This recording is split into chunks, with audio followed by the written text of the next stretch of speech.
Okay, this is Happy Yom Kippur. I guess I'm delivering this message for people who don't believe Jesus is real. And Jesus actually does save your life, like it says in the Bible, as it's written in Isaiah 54:17.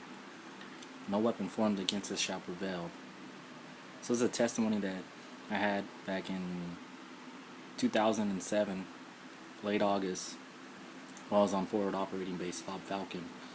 I was with the 4th Striker Brigade, 2nd ID, 23rd Infantry Unit, and we were stationed there in Baghdad, part of the surge strategy, and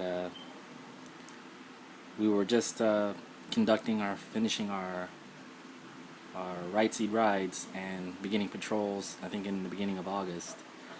So during one night in late August, me and Specialist Landeros working out of the gym. So after the gym, we decided before we head back to our tent, we would go get some midnight chow, which is, they served at midnight and they served at like, I don't know, 6 or 7 for dinner chow. And it was called a dining facility, but it's, kind of a cafeteria for soldiers. So while on forward operating base Falcon, as soon as we left the gym, there's an open field where it's just nothing but dirt. So me and Specialist Landeros were walking, talking about home, then all of a sudden we got quiet. And he was one pace behind me.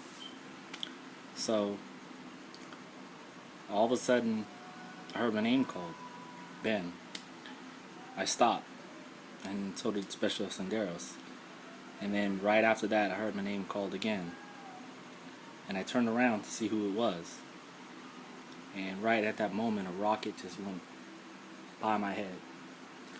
And Specialist Landeros looked at each other, and he was speechless, and he just couldn't even say a word. He pointed to my head and what had went by, and then we finally looked. We were looking at the rocket as it kept going. Then we went down because we were waiting for the alarm. Then the alarm went off, and then the rocket just kept going. We didn't see where it went. It just kept going, and it didn't hit anything, didn't explode. So after that happened, we got up, and I ran towards where there was a couple guys at the gym. It's probably about say 10 to 25 meters. And I called them. I was like, "Did you guys call me?" And they said, "No, we don't even know who you are." And then one of the guys asked me, "What's your name?" I said, "Well, my real name's Ben, my first name." And I go, "That's who called me." And they said, "None of us know you." And they said, like, it looked like the rocket just took off your head. And they were shocked. And I said, "No, I heard somebody call me." And then I went to the DFAC and I had to process it. I was eating. Then I kind of thought about it. And the voice was a voice I never heard. It was like a loud and thunderous and like a fatherly one. And just then it got in my head that it was Jesus, because there was nobody behind me. And so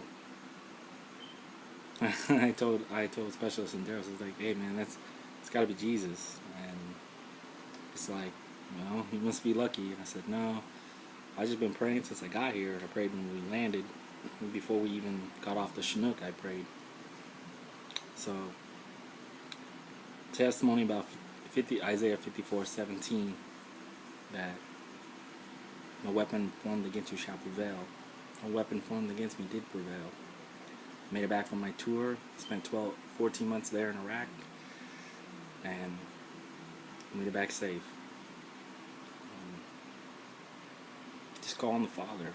Believe in the Word. At that time I wasn't even a full Christian. I was a Catholic. Now I'm a converted Christian, and now I kind of realize it, and I'm sharing my testimony. At that time I didn't want to share that testimony. I wanted to keep it to myself, like something special. But I just want to give a word of encouragement for anybody that is kind of leaning towards like leaving the faith, or not sure if they want to, believe in Jesus. The word does live. The word is still living. Don't let no one fool you. Don't let nobody deceive you that he's not here, that he's not a living God, the one and only true God, Jesus. Happy Yom Kippur.